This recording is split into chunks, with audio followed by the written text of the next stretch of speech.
Welcome to the bold analysis, ladies and gentlemen. Yesterday, Kenyans raised their voices and said, or a couple of reactions was that Ndindi Nyoro's press briefing in KICC did not meet the expectations. And I saw people who are expecting the bombshells, the harsh rhetoric, major announcement, and something for the headline did not achieve that. And I think when I did my analysis yesterday about that press briefing, I did say that I was very skeptical about Ndindi Nyoro. But of course, when you follow the speeches today and the events of what happened in Kiharu, where the administration officers that were supposed to be present in the launch of the administration block were absent, it is something that is revealing what, according to me, is a serious fallout. I want to explain more into this, and let's look at why State House decided that the administration units in Muran'ga to boycott Nyoro's event. Kindly subscribe to our channel, click the notification bell and like our videos. And why should you subscribe? When you subscribe, when we publish videos, you'll be getting notifications. And subscription is absolutely free. Endeavor, of course, we want to welcome you to this great family of the bold. Here, we make it fair. We make it factual, and we make it very objective. That is why it is the bold, by the way. Now, there are three possibilities. Then someone said yesterday, either Nyoro changed his mind about what he wanted to tell the country, and while acting like reading some scripts, probably he had some written speech, but he decided not to read whatever was there. But I was just thinking, let's look at what happened in Kiharu today.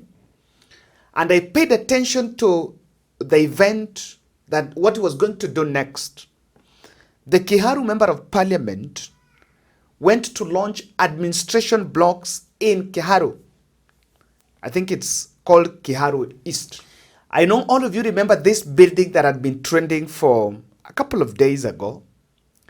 This is a key infrastructure project for the national administration, and it was supposed to be an office of the deputy county commissioner, assistant chief, the chief, and even land sub-county office. And that is something that is supposed to help the people. When Ndindi Nyoro arrived, all the local administrators and the county commissioners were not present. They received invitations previous day for this event. And one of the speakers in that event made it clear that there was a call from a higher office in Nairobi that instructed the county commissioners not, and the chiefs and the assistant chiefs, not to attend that event. Why? Na mnaiona hapa ni maridadi. Sasa wenye tulikuwa tunakuja kuvulia hii ofisi ya assistant county commissioner. Sisi kama wakaaji wa hapa town tumekasirika sana, ama tumeona hiyo maneno ikiwa vibaya sana, kwa sababu ya kufungulia wenye nyumba tunakuta hawako. Kwa hivyo tumelaani hiyo kitendo ya kupiga simu wenye tunafungulia. Hii nyumba imejengwa na pesa za serikali, na ni muhimu sana wangefika ndio at least wachipokee funguo. Au na matreatilie ni muamena. Saizi kazi yake ninajiongelea mahali penye anasema tuende lakini kitu yenye inatusikitisha sana, mimi kama mwananchi, mimi kama mkazi wa mjini, na ni jambo linanikera sana kwa roho. Mfano siku kama ya leo tumekuja kufungulia ofisi hii ambayo imetengezwa na pesa za wananchi. Si ni pesa zetu? Si ni tax yetu? Na ofisi hii tumekuja kupatia ya administration. Lakini kila mmoja wetu hapa awezaona. Tukiangalia hapa mbele kuna administrator hata mmoja.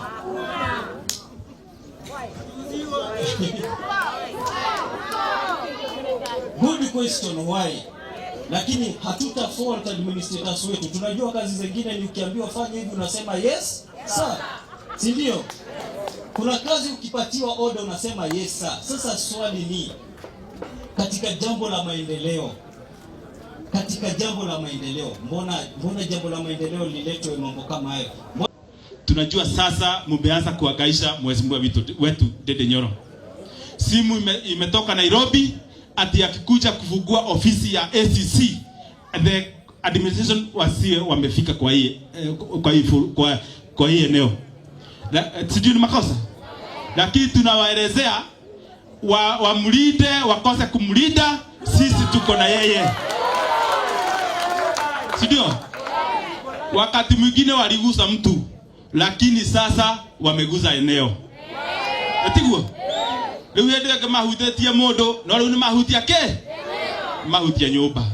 Koguo thio tumere uria hinya Dede Nyoro athirukire bururi-ini ehothete ni bitikire mamuhe gitio.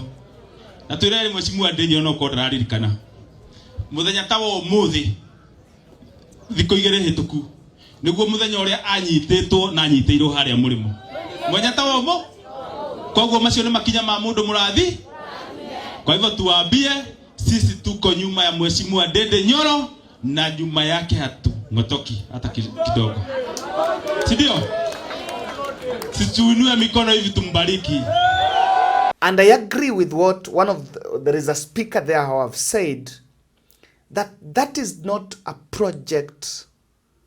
That building is not for Nairobi team. That is the building for the locals there. And the most interesting bit here is the residents of Kiharu came out in their numbers because with them they take that project.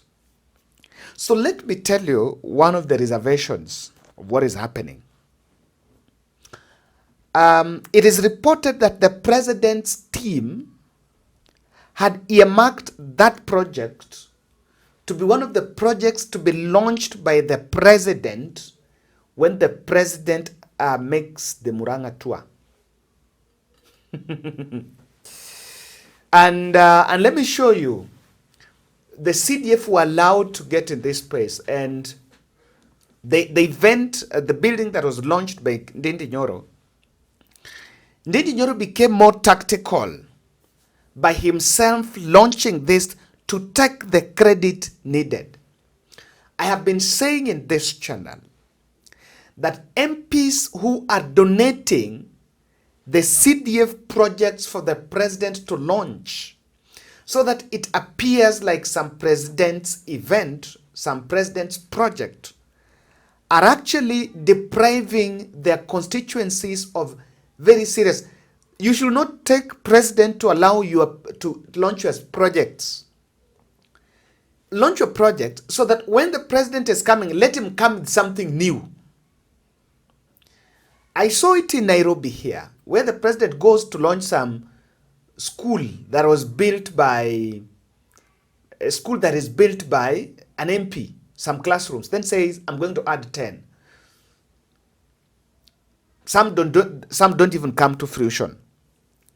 Now, I wanted to compare the two buildings. I wanted to compare what Nyoro has built, and this is also the same administration block that was built in, this one was Nyoro, and there's another which was built in Nairobi here, by TJ Kajwang.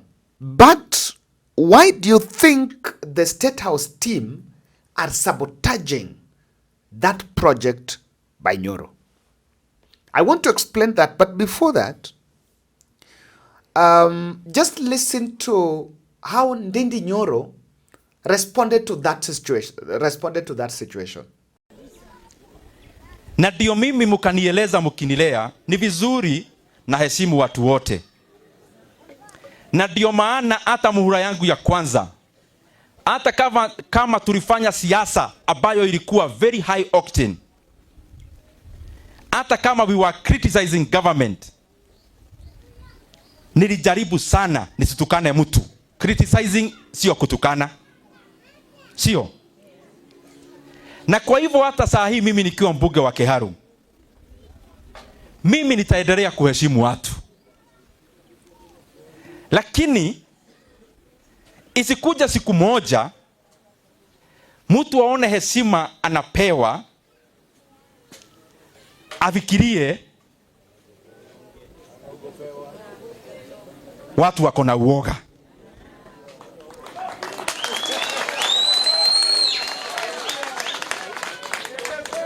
Mimi nitaendelea kuheshimu kila mtu, na heshimu kila mtu, na mimi sina shida na mtu afanye kazi yake, mimi nafanya yangu, yule mwingine yake, kwa sababu wananchi ndio tunatumikia.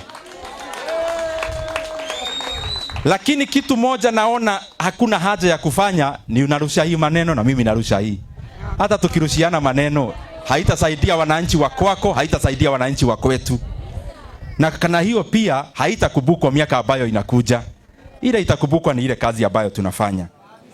So mimi nitabauliza kwa heshima, muendelee kutushikilia, na mimi nawashukuru. Najuanga mnanishikilia na najuanga mnaniobea, kwa sababu mimi hapa duniani, let me tell you, kama watu wangu, wazazi wangu na my brothers and sisters, kwa hayo mambo yote ambayo inafanyika, na hata ile ingine itafanyika, ni mingi inafanyikaga katika nchi, I always know one thing ambayo iko kwa roho yangu, that Ndindi Nyoro is nothing bila baraka ya Mwenyezi Mungu. He chose to be very diplomatic, and I'm going to answer that question there. However, why did President Ruto's team sabotage that event? Number one, there is a possibility. I think the State House team were very uncomfortable with Nyoro's press briefing in KICC yesterday. And their discomfort is not because of whatever is going on there. In fact, I need to tell you this. When you listen to Nyoro and those who are talking around him, it is very clear that while the Kiharu MP is saying, I have no problem, that is not it. He is internally bitter. He's not just he's just trying to control it and has tried to employ political diplomacy, but he's very bitter. The State House team are uncomfortable that Nyoro said he last spoke to the president last year in October. That Nyoro is exposing that indeed there is a fallout between him and President Ruto. I need to tell you this. President Ruto would actually wanted an opportunity where there is a fallout, but it doesn't make it public. Doesn't make it open. There is that fallout and doesn't make it open. I need to tell you something. Do you remember when Kimani Wamatangi, the Kiambu governor, fell out with the president over the affordable housing, and Wamatangi stood his ground? Wamatangi stood his ground that is not going to yield to the State House demands. And the State House gave him adiachana na yeye. During the Netherlands King's visit, he was invited in State House. Ruto amemtafuta. And you can look at that photo. That is Wamatangi recalled in State House. So he decided laid back. Sometimes it's also fine to hold your stand. To stand to what you believe in. So the State House team are unhappy that Nyoro is exposing the fallout. And especially because, and this brings me to second reason why this is being sabotaged. You've listened to the word there, you touched a person, now you've touched a region. Nyoro's statement, which is a statement in protest, is coming at a time the president was planning Mount Kenya tour.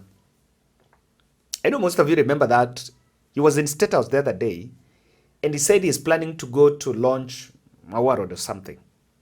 And I told you he's supposed to be in Mount Kenya for 5 days. He's supposed to be based in Sagana State Lodge for some 5 days to run projects, to launch some projects allegedly there. So the fact that Nani made that speech at a time when the president's planning Mount Kenya tour, it didn't live well. And lastly, the other reason why the State House ordered that boycott is they could be having intelligence that Ndindi Nyoro is speaking with Rigathi Gachagua. There are only two options in Mount Kenya. You either you go on the side of Rigathi Gachagua, or you make your own path. Because all in all, over and above, the enemy is the president. Now, I need to explain to you an answer that I want to say. Why is Nyoro employing political diplomacy? I've seen people saying, Nyoro has now started behaving like watermelon. I need to remind you, in 1988, after Kibaki was demoted, Moi demoted Kibaki. He went back and concentrated in health docket. Was a CS for health. He concentrated there, became laid back. But do you know, in 1992 elections, Moi was a very strong candidate, even though we had the Matiba. And then 1997, he was actually number 2. And in 2002, 15 years later, not Moi rather, Mwai Kibaki, I think, I'm not saying Moi, Mwai Kibaki, the one who was dropped as the vice president in 1988. Now, Kibaki, for the 15 years, between 1988 to the time he became president in 2002, that is almost 14 years, he never ran confrontational politics. He never did that. Probably, I think Nyoro is buying from that and has opted not to go the combative edge like Rigathi. Rigathi, for him, is combative. And sometimes when you go combative, it is good. It is what the population want, because it projects you as a courageous man, as a man who is bold. And Kenyans are looking for that person. That is why some people have coalesced around Raila for long. However, many times your politics can be dictated by rage, by anger, by revenge. I've seen Rigathi Gachagua saying he's willing to support anyone so long as that person has removed William Ruto. Now, I've seen that messaging, and that messaging is very dangerous because it looks like just led by revenge, not a real transformation for the country. So Nyoro seems to be taking that direction. And I believe it is not a very wrong one. And because Kenyans were expecting Rigathi-like, that is why we are descending on Nyoro with blows. But why do you think he has deployed that diplomacy? Number one, he has commercial interest in this country. Is, I think, one of the largest shareholders in KPLC. And Ndindi Nyoro understands well that the deep state, thing like deep state, like the state, the presidency and the state, they know where his money are. They know where his money is. You know, they can, anajua bado, he understands, he's been around. And even when he was speaking in KCC, he said, I know what to say, when and how. So he doesn't want to go that because he knows, I don't want to go after president. These people will start attacking me. These people can unleash everything on me. And he's still a young politician. He's just second-term member of parliament. You know, I've always been saying, you need yourself first. Your interest comes first. There is something that Babu Owino said. I don't know whether I can get that soundbite, but you will listen to it somewhere. There is something he was in Bunge la Wananchi and he said, mimi nitakaa hapo na nikiona kama haiwezekani, si nitarudi tu hapa Embakasi na nitafute kiti yangu na nijipange tena. Now that is the other thing. If the 2027 project, national project for Ndindi Nyoro doesn't work, then he has to go back and concentrate on Kiharu. And that is what he is looking at. He knows very well that there is a plan to knock him out of the succession politics. So the other option available is to work for the people. And you know it is the right thing. And this is why, and this will help him because he will not attract, he would actually attract liking across the nation and avoiding the antagonistic politics. The man who is the new Budget and Appropriation Committee, Atan Meli,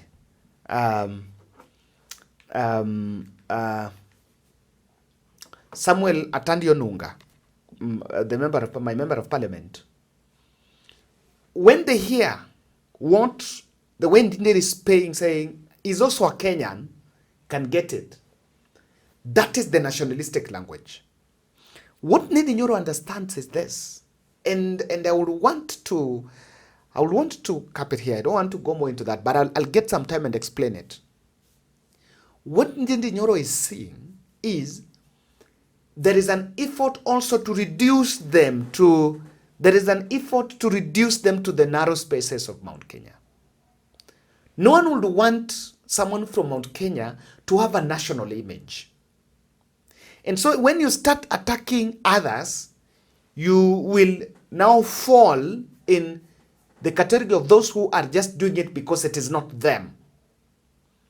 He might not mean that he really means well that it is not him. But of course, for the political image, he doesn't want to come out as, he doesn't want the state to portray him as a man who is selfishly pushing it because of, he comes from that tribe. Remember, in the National Assembly, already a scheme had been hatched there to project him as a man who used the opportunity to benefit people from his place. And lastly, I believe Nyoro will emerge as a voice of reason. Yes, after everything, after all the harsh rhetoric, after the revenge, the country and some of us will also look for who is the voice of reason. Let's meet in the next.